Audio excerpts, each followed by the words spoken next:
Catéchèse du pape Léon XIV pour l'audience générale du 11 juin 2025. Jésus-Christ, notre espérance, la vie de Jésus, les guérisons. 9. Bartimée. Confiance, lève-toi, il t'appelle. Marc chapitre 10, verset 49. Chers frères et sœurs, bonjour.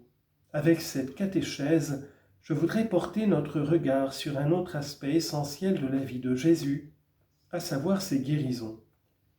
Pour cela, je vous invite à présenter au cœur du Christ vos douleurs et vos fragilités, ces aspects de votre vie où vous vous sentez bloqué et immobilisé. Demandons avec confiance au Seigneur d'entendre notre cri et de nous guérir.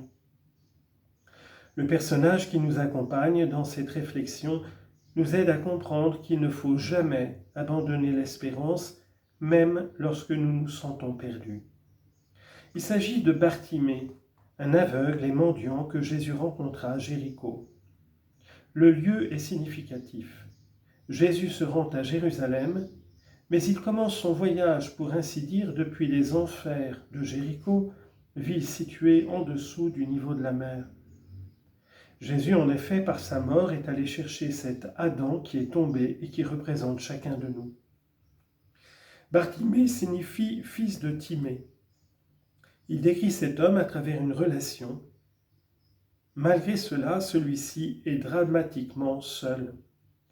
Ce nom pourrait toutefois signifier fils de l'honneur ou de l'admiration, exactement le contraire de la situation dans laquelle il se trouve. On lit en note, c'est également l'interprétation donnée par Augustin dans l'accord entre les évangiles. Fin de note. Et comme le nom est aussi important dans la culture hébraïque, cela signifie que Bartimée ne parvient pas à vivre ce qu'il est appelé à être.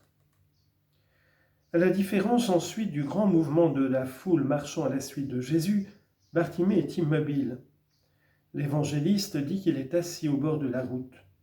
Il a donc besoin de quelqu'un qui le remette debout et l'aide à reprendre le chemin. Que pouvons-nous faire lorsque nous nous trouvons dans une situation qui semble sans issue ? Bartimée nous enseigne à faire appel aux ressources que nous portons en nous et qui font partie de nous. Il est mendiant, il sait demander, il sait même crier. Si tu désires vraiment quelque chose, fais tout pour l'obtenir, même si les autres te réprimandent, t'humilient et te disent de laisser tomber. Si tu le désires vraiment, continue à crier. Le cri de Bartimée rapporté dans l'évangile de Marc, « Fils de David, aie pitié de moi », est devenu une prière très connue dans la tradition orientale que nous pouvons également utiliser sous cette forme. « Seigneur Jésus, Christ, Fils de Dieu, aie pitié de moi, pécheur. » Bartimée est aveugle, mais paradoxalement, il voit mieux que les autres et reconnaît qui est Jésus. Devant son cri, Jésus s'arrête et le fait appeler. Car il n'y a aucun cri que Dieu n'entende, même lorsque nous ne sommes pas conscients de nous adresser à lui. Confère Exode 2, 23. Il semble étrange que devant un aveugle, Jésus ne se rende pas immédiatement auprès de lui. Mais si nous y réfléchissons bien, c'est la manière pour réactiver la vie de Bartimée. Il le pousse à se relever, fait foi en sa capacité de marcher. Cet homme peut se remettre debout, il peut ressusciter de sa situation de mort.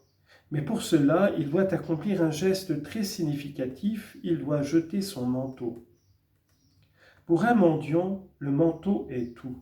C'est la sécurité, c'est la maison, c'est la défense qui le protège. Même la loi protégeait le manteau du mendiant et imposait de le lui rendre le soir s'il avait été pris en gage. Confère Exode 22, verset 25. Et pourtant, bien souvent, ce qui nous bloque, ce sont précisément nos apparentes sécurités, ce que nous avons mis sur nous pour nous défendre et qui, au contraire, nous empêche de marcher. Pour aller vers Jésus et se laisser guérir, Bartimée doit s'exposer à lui dans toute sa vulnérabilité. C'est le passage fondamental de tout cheminement vers la guérison.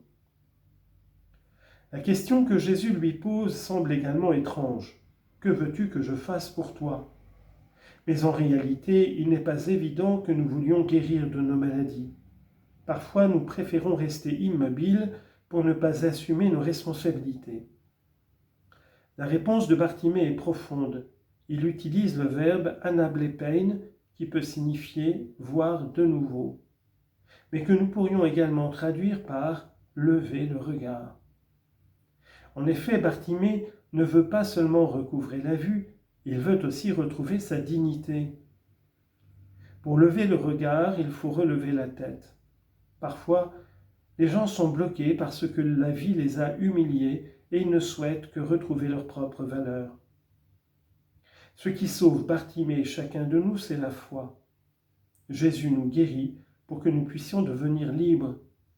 Il n'invite pas Bartimée à le suivre, mais il lui dit d'aller, de se remettre en chemin. Marc conclut cependant le récit en rapportant que Bartimée se mit à suivre Jésus. Il a librement choisi de suivre celui qui est le chemin. Chers frères et sœurs, portons avec confiance devant Jésus nos maladies ainsi que celles de nos proches. Portons aussi la souffrance de ceux qui se sentent perdus et ne trouvent pas d'issue. Crions aussi pour eux et soyons certains que le Seigneur nous écoutera et se penchera sur nous. Portons avec confiance devant Jésus nos épreuves, nos limites et nos faiblesses, ainsi que celles de nos proches. Portons aussi la souffrance de ceux qui se sentent perdus et ne trouvent pas d'issue. Crions aussi pour eux et soyons certains que le Seigneur nous écoutera et se penchera sur nous. Que Dieu nous bénisse, que Dieu vous bénisse avec vos familles.